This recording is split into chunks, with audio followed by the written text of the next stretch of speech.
Right, so I would like to do just a short video, a short tutorial to throw more light on the first task in the study of phrases. So we said that for the phrases, what we are interested in are the three things: identification, the grammatical function of the phrase, and then the study of the internal structure, the internal makeup of the phrases.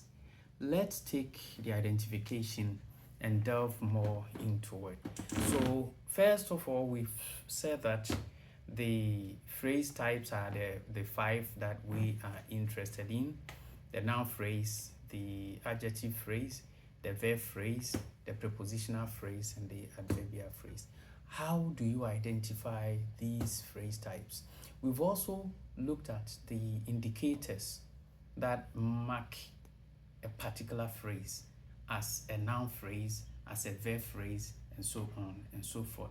Let us look closely at each of these. First of all, a noun phrase. How do we identify a noun phrase?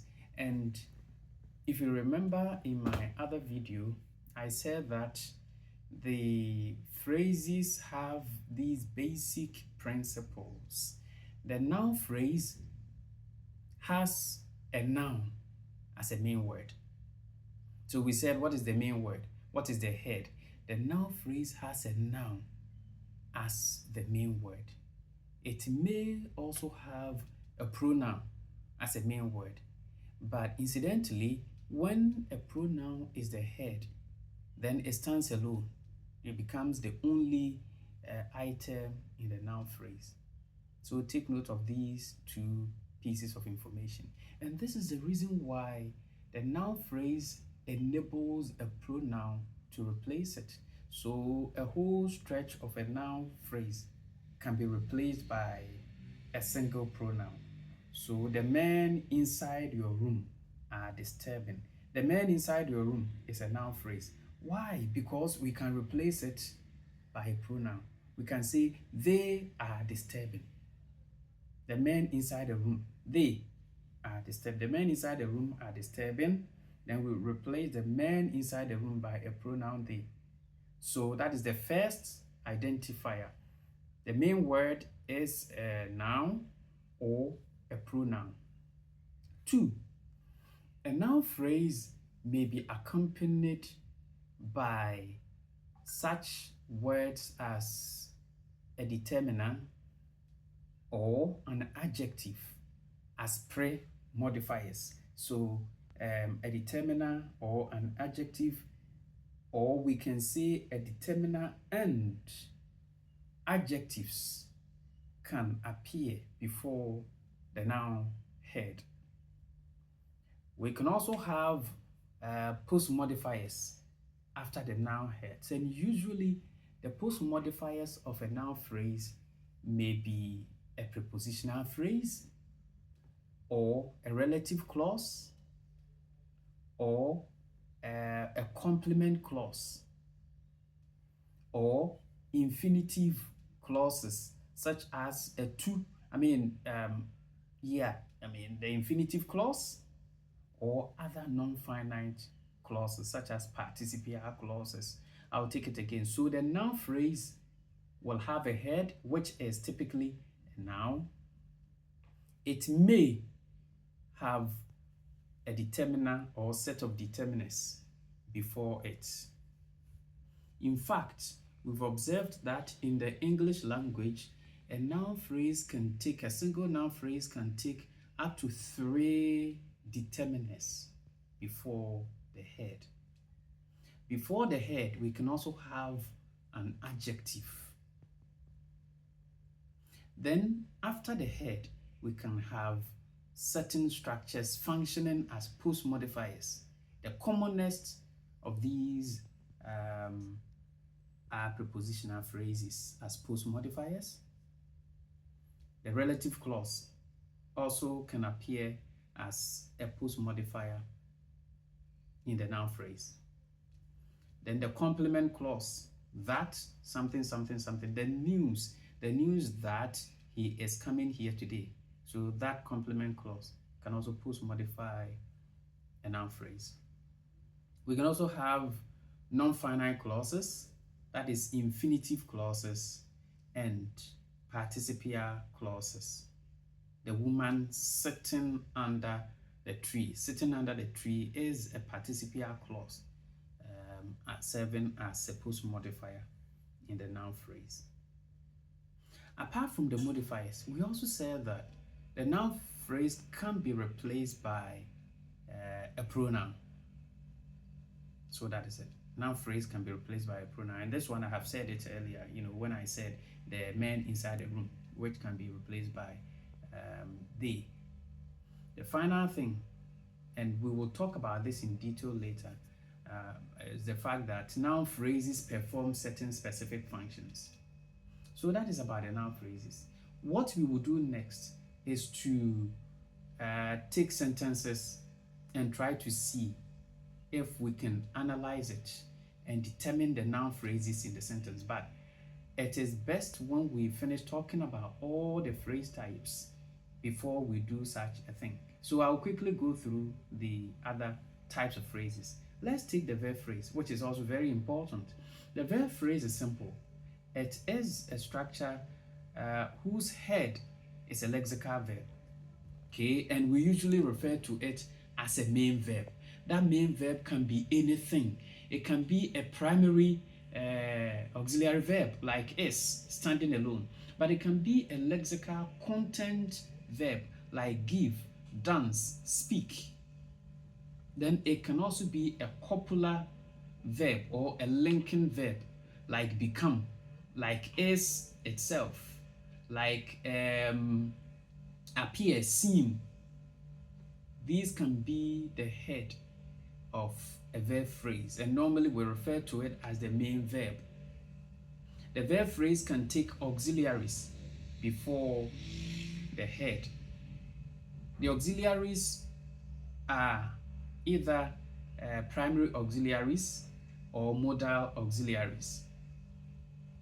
The primary auxiliaries are to be and its other forms. To be and the forms being is, was, were, and what are the others?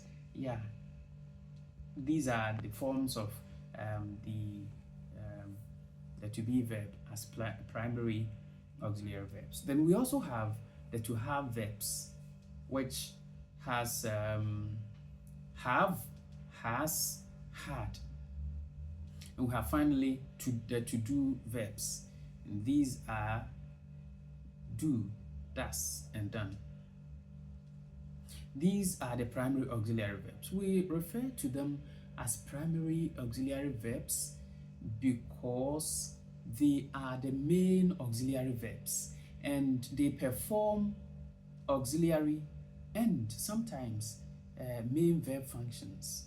And so we can find a form that is an auxiliary verb sometimes not doing an auxiliary function, standing on its own as the only verb in the structure. And when we have it like that, we say it is not auxiliary, but it is a main verb. For example, if we say, you are my friend, we consider are as a main verb. It's no longer an auxiliary verb. Why? Because it is not helping any verb. An auxiliary verb must be seen as helping a main verb. And so something like, you are eating my food. They are going out. Where are in these structures are helping eat to become eating and go to become going. So we say are in these contexts is an auxiliary verb. The same thing applies to the others. He did the he didn't see me. So did and see. Okay, so did is the auxiliary and it has a main verb that it is helping. Then the modal auxiliary verbs are the verbs which realize modal meanings, show possibility, show ability, show certainty, and so on and so forth. And these verbs are will, would, can, could, shall, should, may, might, must. These are the main modal auxiliary verbs. And so the point is that the verb phrase will have the main verb and these auxiliary verbs coming after the head. A typical verb phrase can take up to 4 auxiliary verbs. And so we can have 1 auxiliary verb coming before the head, or 2 auxiliary verbs coming before the head, or 3, or maximum 4. We can't have any more than that. And so it is correct to have a verb phrase in a sentence like, your friend must have been being invited to the event. Ask me, what is the meaning of such a structure? Because it is complex, but that is it. Your friend must have been being invited to the event. Where we can interpret the function of each of the auxiliary verbs. Must is a modal. Then it is followed by have. Okay, so the form is if you use must or may, any modal will begin. What follows is the perfective, have. Then the next will be being, which is the passive. Then being, which is progressive. Then we have the passive form of the verb, beaten, for instance. And so must have been being beaten, or should have been being invited, or may have been being invited. Well, it follows the same pattern. Modal begins, then have continues, and being continues, then being is the last, then the main verb comes. So it means it's always a modal auxiliary that begins it if you want to have a structure with 4 auxiliary verbs. But you can also have 2 or 3 auxiliary verbs, as I have said. And that is about the verb phrase. It is very simple. That is it. Yeah. Then we have the other phrases. The next time I speak about the identification, I'll begin from the prepositional phrase, then say a little about the adjective and the adverbial phrases.